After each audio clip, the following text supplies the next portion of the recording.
Hey everybody, this is James from All Hail Internal Combustion. I figured I would finally do a little walk around on my project truck that I've been working on for too long and haven't made any progress on. But this is my 1982 Ford F-150. I bought this truck like probably 5 years ago for like $450. It ran. I got a good deal on it, so I can't really complain. When I originally got the truck, it had a lot of body damage. Both of the front fenders were completely bashed in. I found some guy selling a set of repop fenders, and they're not the same quality as the original ones were. They're a lot thinner. But I put them on here, and I only paid $80 for two fenders that were basically brand new and already painted the same color gray that I was going to use on the truck, so that was kind of weird. So I went ahead and put them on there. Originally this truck was brown. Both of the doors were completely bashed in, so I swapped a set of doors off of an 85 parts truck that we had sitting around, and oddly enough they're gray too, so somehow God wanted me to paint this truck gray.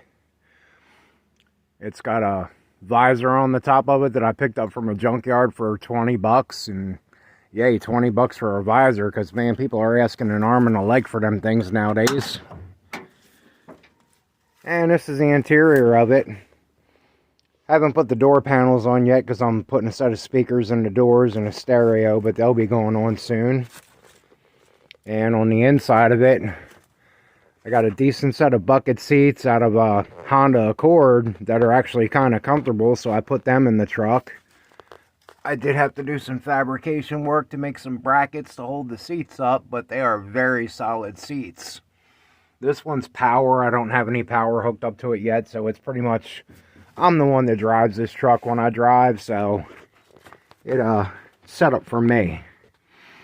And I did some work on the dashboard. I put a water temperature gauge in and an oil pressure gauge in and a tachometer, and the rest of it's all factory, but luckily I didn't have any air conditioning in the truck, so these spaces were empty behind it, so I went ahead, cut a hole, put them in there, and honestly I think they look pretty good. They don't look like they're butchered in, and they're easy to see.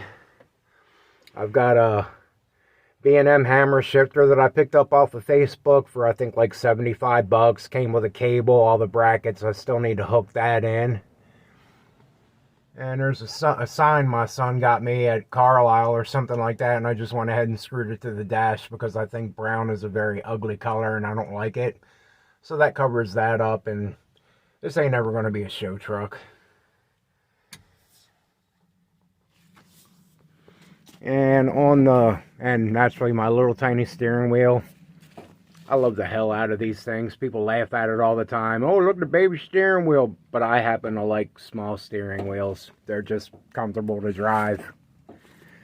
And as for the bed of the truck, the old bed was completely rotten, bashed in, everything else. So I went ahead and made a wooden bed for it. I was born and raised a city boy, but for some reason I just got a thing for flatbed trucks. I don't know why, I don't know where it came from. I just love them, and I've already converted 3 or 4 of my trucks in the past over to wooden flatbeds. This is all pressure treated wood. I'm waiting for it to age and let the water get out of it and turn that nice color, and then I'm going to go ahead and put Thompson's water seal on it so that it matches the ones underneath. And on the rear of the frame, I completely stripped the rear frame rails down and Coro sealed them and painted them Rust-Oleum red. Took all my brackets off, painted them black. This truck had broken leaf springs on it from when my son used to haul firewood in it, so I bought a brand new set of leaf springs from a place local around here, and I think I paid $185 for 2 brand new leaf springs, and you can't beat that. The rear tires on this truck are 15 by 10s.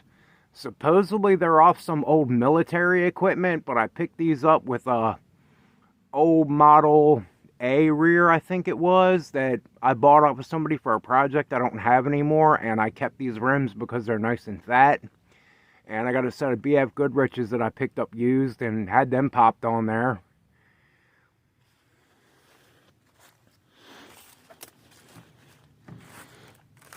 I'll show you the bed from the back here. So there's the back of the bed. I still have to make a bumper for it, mount tail lights, and mount a license plate light, and put some reverse lights on there. And I don't have the center board tied in yet, because that's where the fuel cell lives. So I need to tie this board in, put a hinge in there so I can just flip it open and go ahead and add fuel. Picked the fuel cell up for like 60 bucks off of Facebook, and it seems to be working great so far. The original fuel tank on it was over on the driver's side, right in the way of the headers. That's one problem with the Ford trucks. They put other things in the way of what you need to do. I don't like to hook my headers around and run my exhaust all over to one side. This thing does have a Ford 9-inch rear in it. I'm not sure of the gears in it, but she'll get up and go when I mash on it.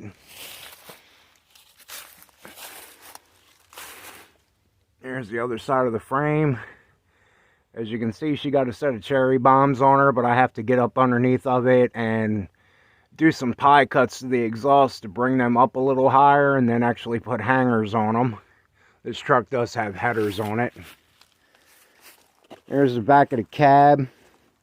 I don't have a lot of rust problems. I got a few little dime-sized holes inside, and I plan on fixing those. The rear sliding windows coming out of this, I got a piece of flat glass for it. I hate sliding windows. They leak. You get whistling noises when they get old and tired, and anytime you open them up, you seem to suck everything up off the bed, and it gets blown in the truck, and usually right in your eyes. These wheels are only temporary. I do have a set of steelies that I got to get tires mounted for, so that way they match the back. And once I get all 4 rims on, I'm going to go ahead and paint them red to match the frame. And this is the engine that I got in the truck. It's a Ford 302 Windsor motor. It's not the original motor to the truck. This was an old junkyard swap back in the day. What they used to do with cars, they would cut the exhaust pipes about 3 inches down from where they came out of the exhaust manifolds, and then swap the whole thing into the car and re-weld the exhaust back onto it. So that's pretty much how I know this was a junkyard motor. I don't know how many miles are on it. It still runs pretty good. It runs pretty strong.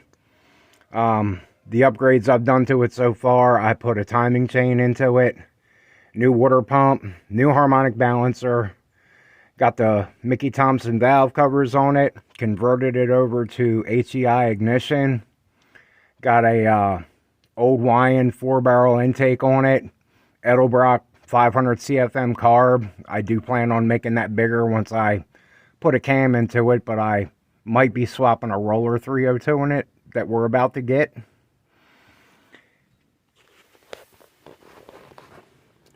And it's got an electric fan in it, and I pulled this fan out of a Mustang Cobra down in the junkyard, and it had this really funky housing on it. So what I did was I cut the housing all the way till it was basically a circle, and mounted it inside of my old fan shroud using some bolts and spacers and everything else. I do have it wired up so it'll run off of a relay, and then I just have to hook up a switch onto my water neck, and that'll trip the fans on and off when the temperature gets high enough. I got Excel spark plug wires. That's kind of a old school thing. I always put the Excels on all the junk that I'm building. Like I said, future plans for it, it's probably going to be getting a roller 302. It does have a C6 transmission behind it that's really tight. So I'm going to be dropping a roller 302 in it. I have a T5 sitting around that might eventually find its way into the truck. I've got the pedals and everything to convert it over. But one thing at a time. Right now I'm just trying to concentrate on tying up loose ends and getting it roadworthy and taking it out and doing some burnouts and stuff like that with it. And then I'll start thinking about taking it back apart again to do even more work to it. So that's basically it. This is my 82 F150. So like and subscribe. Get you guys around. We got more projects coming up. Have a good one. Happy Thanksgiving, everybody. See ya.